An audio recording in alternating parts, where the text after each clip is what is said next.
Auto మళ్ళీ వస్తాను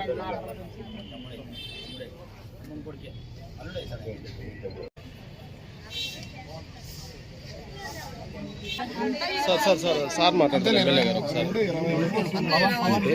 ఎక్కడున్నారు సార్?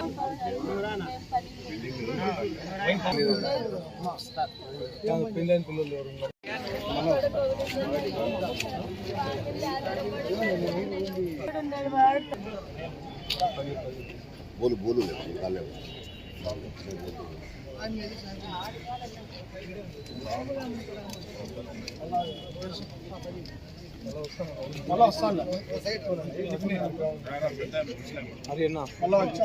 హరినా కొద్దిగా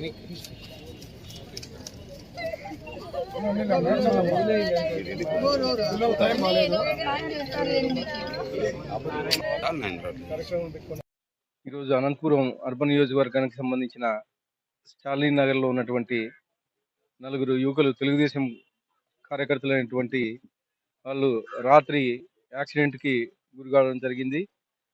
వీళ్ళు రాత్రి వాళ్ళ అమ్మమ్మ వాళ్ళ ఊరికి అనంతపురం నుంచి నార్పల వైపు వెళ్తుండగా నార్పల పరిధిలో యాక్సిడెంట్ కావడం జరిగింది. నలుగురు అక్కడక్కడికే చనిపోయారు. వీరికి వీళ్ళ కుటుంబ సభ్యులకి నా ప్రగాఢ సానుభూతిని తెలియజేస్తున్నాను. అలాగే వీళ్ళకి సంబంధించిన గవర్నమెంట్ తరఫున ఏవైతే రావాలో అవన్నీ సాయం చేస్తానని చెప్పేసి తెలియజేస్తున్నాను. మరొకసారి వాళ్ళ కుటుంబ సభ్యులకి ప్రగాఢ సానుభూతి తెలియజేస్తాను.